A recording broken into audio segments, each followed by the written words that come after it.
everywhere. Alright, so I blame Mikey for this. Muppet.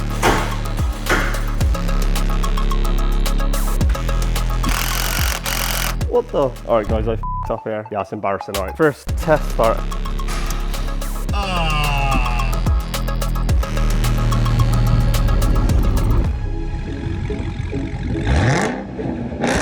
Welcome back guys to DB Works. Last time you saw us get the HELLCAT into the workshop, take the engine out and put 10 tons of pulling force onto the chassis leg. Well, it's all tidied up now, all the new sections are painted, all I have to do now is put it all back together. And guess what? I've already got problems. Morning guys, so it's D-Day man, we're going to basically put the whole car back together, so if you watch through to the end, hopefully it'll be all running and driving. So the only issue we've got is today, we've done all this work, and I'm trying to put the jig down, it won't go down, there's nothing working. So this is the electrical box, and that coil there has melted the cover, and you can see it's sort of all infused into the plastic. I'm not too clued up on electrics, obviously you can wire plug and stuff in, but when it comes down to like electrical boxes and stuff like this, I'm gonna have to try and get it down manually, and it's gonna be a bit dangerous, but I'll check it. What I'm gonna do is release the pressure from the hydraulic system and then bring the jig down. So I'm about to pump it up, get the safety catch off, and I'm going to release the oil. So the oil's going to go all over the floor, but it's the only way I can basically bring the jig down. I need to be pretty careful with this, because even without the engine and gearbox, there's about a ton of cars still hanging 5 feet off the ground. I just need to make sure I can let this oil out slowly. All right, it's coming down slowly but surely. I'd rather do it slowly and safe, but the oil's starting to go everywhere, so I'm going to keep getting some more tissue quickly.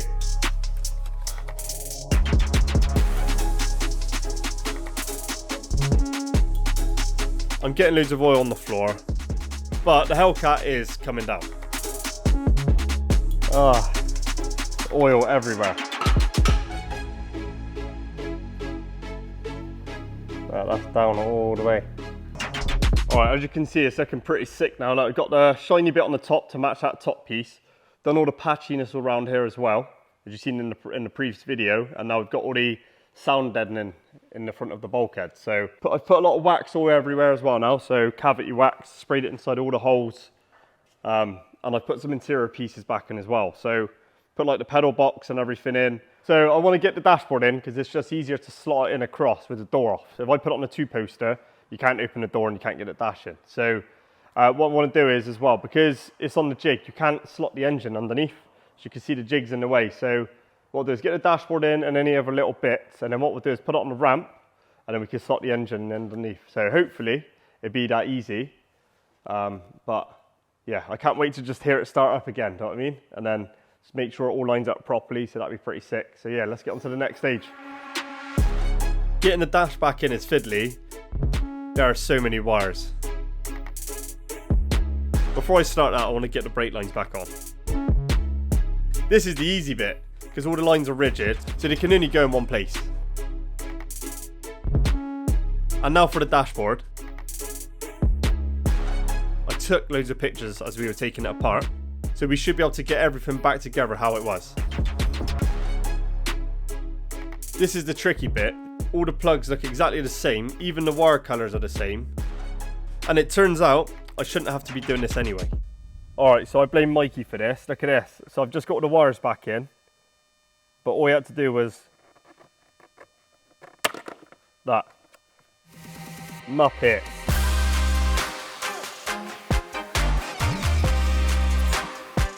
Right, the dashboard's back in.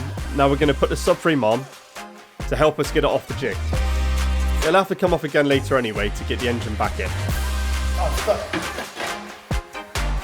Yeah, I tell you what though, everything's really easy to work on compared to a lot of the old Jap stuff I like working on. It just literally comes off like and makes it easy to work on. I mean, like with the whole front panel off and everything, you can literally just get to the whole lot. So once we've done with it all, it's just going to be quite nice to put back together. So far, it's been really good. So now to get it off the jig. All right, let's get the wheel on. So that this goes on top of the air jack on the seal, saves you damaging the seal. All right, let's loosen this side off quickly.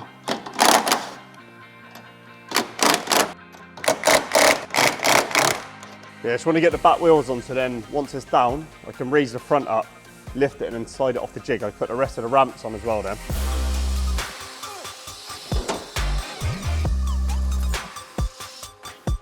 Right, back wheels are on. I'm going to leave the wheels off for the front for the moment, so it just rolls on the jacks. So I only need to get it back far enough just to get it on a 2-poster ramp. As with all these jobs, the trick is to do it slowly. I'm using the winch to stop the HELLCAT rolling down the ramp too fast. I'm just easing it off bit by bit. Okay, that's far enough. I just need to raise the back up now so the whole car's level so I can get the arms underneath.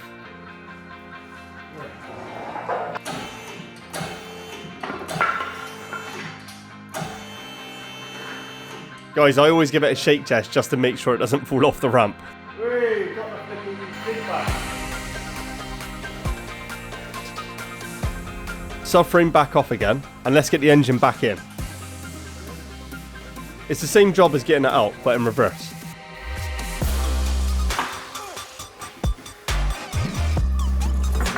You put it in place, lower the car back down, and just make sure it's not getting stuck on anything. It's fiddly, but once it's in, it's in.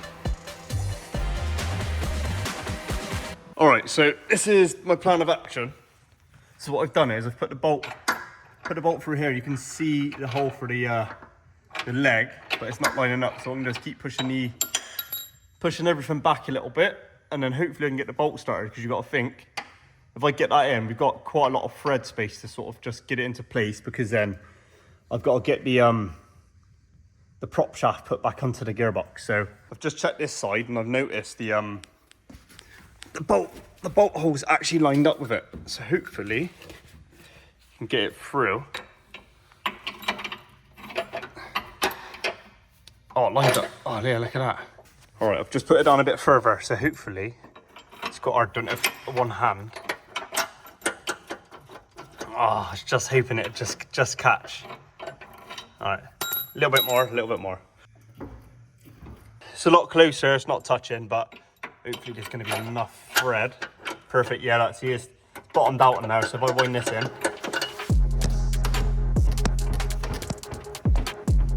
So you can see, guys, just in there, see the captive nut? It's just gone in, it's just going in. Well, I need to just double check the steering arm, because if this isn't lined up, which it's not, it's going to be quite a tricky one to get in. So check this out. I've just realised I was going to drop it down or raise it up, but look at this, it actually slots in and out, so that's pretty sick. So I can line that up now, push the bar in. Oh, perfect. And that's going to be perfectly in place. And now I can slowly start bringing the car back up, and the engine's coming with it. Easy. But I do want to do one more thing before carrying on. I just added 700 kilograms to the front of the car. So I want to spread the ramp arms out a bit, make sure it's all properly supported.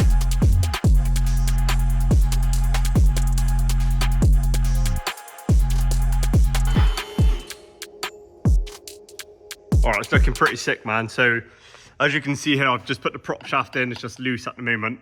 Just make sure it's all in the correct location. And then last, obviously, bits I'll do is like the down pipes and everything. But I want to make sure I get all the wires in place as well with the loom. It's pretty simple, guys, to be fair. The only thing I don't like about this car is there's so much play and everything. Like there's nothing for it to locate into, so you've got so much movement. Even the holes for the strut tops, the holes are so big, they're elongated. It can literally just move the strut everywhere. So it's not really built, I don't know. I don't say it's best built, but it's actually a nice bit of kit. It's looking a million times better than it did before, because if you've seen it previously, all this was pushed backwards and damaged, and obviously that was when the kink was here, and I just smashed my head off the ramp. God, that hurt. All right, before I do anything next, what I'm going to do quickly is just put the support on. So this is going to be the first time it's gone on. Hopefully it lines up, but this is a brand new one. Well, what's Matt Armstrong say? Brand new second hand. So, oh shit, which way around does it go?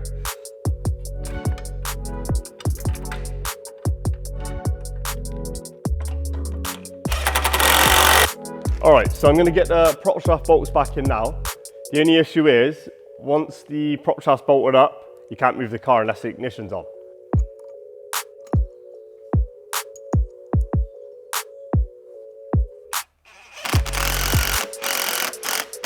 So just checked on the method manual online, and I've just got my torque wrench. I'm just going to torque the bolts up as well, just to make sure it's properly tight. You don't want to over tight it or not do it tight enough. So when you're using a torque wrench as well, don't keep bouncing on it. Just when it clicks once, it's done.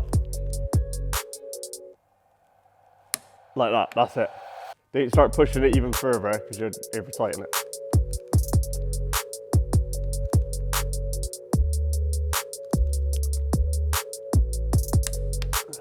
Alright guys, make sure you always put your nuts and bolts in separate bags. And I put the exhaust bolts in as well. I didn't know these nuts. These nuts? Got it! I was like, where do these go? But they're for the exhaust pipe, so that's fine. Literally go straight, that sounds nasty. Straight on a down pipe. So I'll be putting the exhaust on last anyway, so that'll be the last part to go back on the car. Alright, so you might have seen in the previous video as well, the power steering reservoir, like if you have a look here, the neck was broken off, so I won't need to replace it with this new one. The only issue is it's bolted from the back here and here. I might have to take off the whole bloody power steering pump. So I quickly get the belt off, take the tension off, take this off, and then I can get to the nuts and bolts behind. Let's get that done as well. All right, so I'm going to show you a little trick. When you take belts off, auxiliary belts and stuff, you can always do like a little diagram. So I'm going to draw the main crank pulley, aircon pump, power steering pump, tensioner.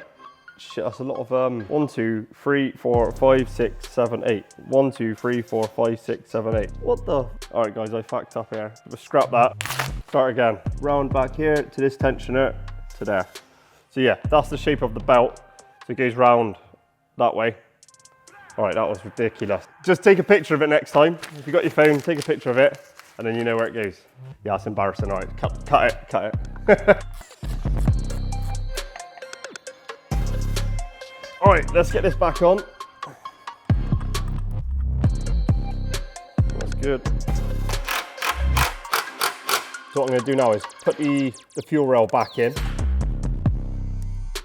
All right, so there's a return line at the back as well. So I've got to put that on.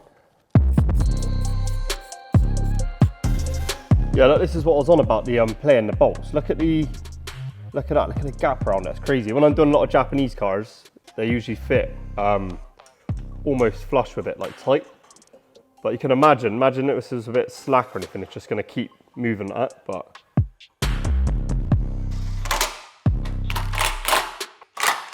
all right, this is pretty exciting because I want to just basically get the car on the floor for a minute with the wheels on. So I'm going to leave all the panels off because I just want to check everything. But this is the first time it's been on the floor for a while. It's going to be good to sort of see it on the floor. And hopefully the wheel doesn't stick out as much, but we'll see.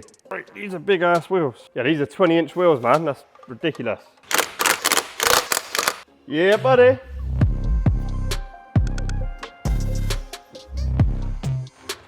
Woo! All right, it's the first time it's been done for a long time, so I'm just gonna have a little look around. I've noticed one wheel is like sticking out a lot, so might explain why it was a bit weird to begin with. Now the tracking's out even more, now it's squared up. So let's have a look.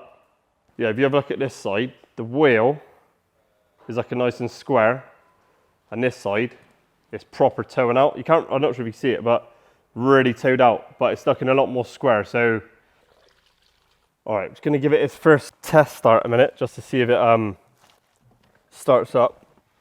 All right, let's get the key. So the ignition's on already. Just make sure it's in park. All right. All right, everything's turned on.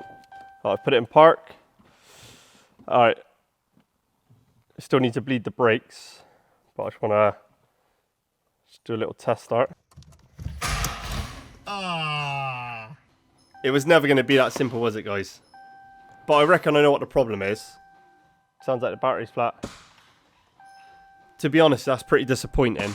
Doesn't matter. Let's get some power and try again. All right, it started doing some weird noises, so I'm hoping it's just a battery. So we've just put a jump pack on. Fingers crossed. It's okay.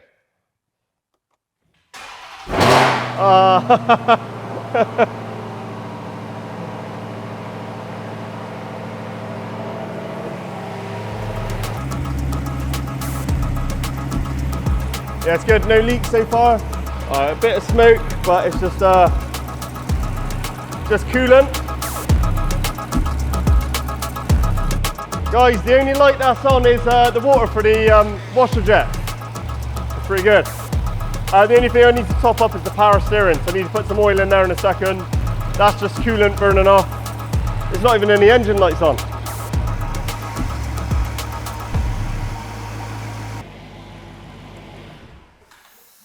Result, that's it guys. I was a bit worried, to be fair. All right, so I'm gonna bleed the brake system now. So I bought this sick kit for my Nissan Skyline.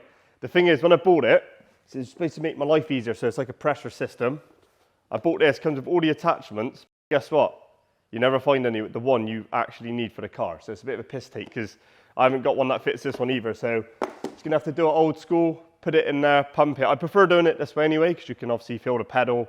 I keep pumping it and then check it. So gonna bleed the system quickly. The thing is, it's got twin nipples on every caliper. So you got to start from the furthest away, work your way up to the closest one, then you got to do the inside, then the outside, inside, then the outside. So when you're doing the brakes as well, just make sure you go around and check all your nipples. Yeah, just go around and loosen off all the nipples just to double check they're free, because there's nothing worse when you go around bleeding brakes and one of them's rusty and you snap one off. Then you've like wasted all the fluid and the whole time. So make sure they're all free first. Yeah, that one's awkward to get to. All right, so what I'm gonna do is I'm just showing you on one caliper. So I've done the rest of them and his leg's burning to shit now. So because his calf muscle's got a proper pump on. So yeah, I've got my bottle here. It's got a rubber end on it, so you don't want to suck the air back in. And I've got a proper brake spanner here as well. So yeah, let off a minute, mate. Yep. Like pump it. Pump. Just getting to check it to pump it to make sure it's solid. Oh, yeah. Is that all right? All right, hang on a minute. Pop this on, unlock it. Now pump it. So it's gonna be down, up, down, up. So it'll be right down to the floor. I can see a couple of air bubbles coming through here. That's looking good now. I got like a perfect stream with no bubbles in it. So yeah, hold it down, mate. Yep. Off. All right, mate, pump it. Let off, let off. Yep. So that's spinning. All right, put brake. Yeah, let off. Let go. All right, brake. Yeah, they're working. And because he's got a solid pedal as well, you don't want the pedal to creep. If it starts creeping, you've got a leak. Or if it feels spongy, you've still got air in the system. So I'm collecting the fluid back in here, but then it's going to be dirty and contaminated. And the thing is, because it's forcing it through, you're going to put loads of bubbles into the pot, which you're going to kind of you can introduce air back into the system. So you want to use fresh fluid all the time. So yeah, good little tips. All right, so I think I found the issue. See the wheels kicked out here, and this one here is basically central. So if you look at this arm here, you can see it. So it follows itself round. And then it goes here. So I would say, instead of it being completely straight, it's slightly kicked off, which will give you a little bit of negative camber. See that arm there? It kicks in a bit. So this arm is definitely bent, because you can see the gap here. It's about, well, I can put my hand through it. Definitely, well, it's probably not even a centimetre gap, but I'm pretty gutted that there's still a problem with it. It would have been better if it was perfect when we finished, but this is what happens sometimes. When they did the crap repair on this car, it hid all these problems. It's annoying, but it's an easy fix compared to what we just did. The owner can do this at a later date, he just needs to get the right parts. But the chassis is straight, the engine is working, the camber is not going to cause any major issues. The only thing it's going to cause is excessive tyre wear. So I bet you can guess what I'm going to want to do now.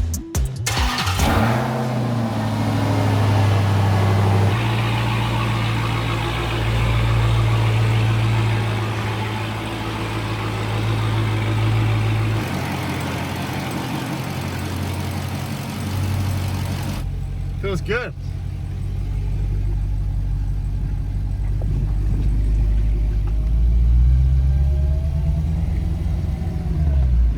Brakes feel good.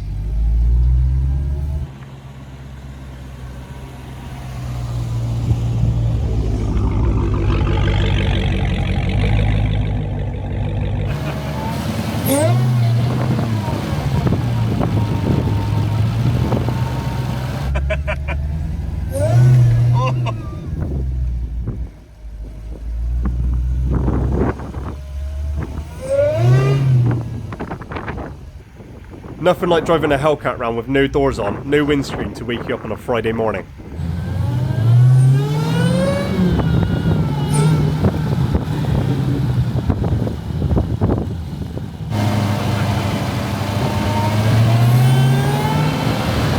Guys, listen to that, it sounds so good. Right, enough messing around, back to work. We've got to put all the outside back together on the car, doors, panels and lights. And then it's basically finished, for me at least.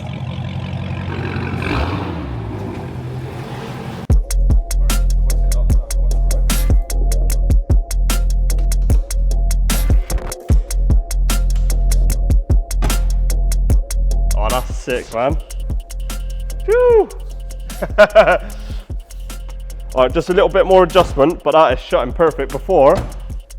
Oh, it's nice, man. The gaps are a bit weird in this car anyway, but...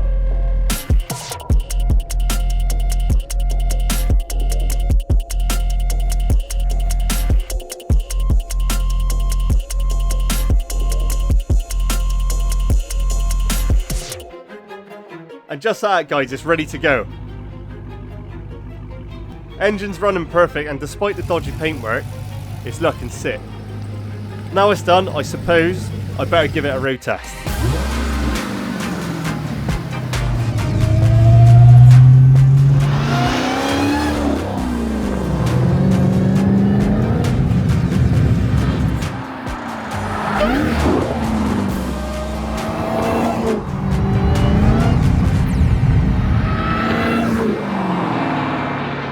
Cheers guys for watching all the Hellcat videos. It was definitely a lot of work, more than I thought it was going to be anyway. So I'm going to start doing some sort of like daily vlog videos and sort of like business stuff and just sort of daily life in the garage and just how like the ins and outs of everything. So if you'd like to see that, drop in the comments down below, and if you could hit the subscribe button, that'd be awesome as well.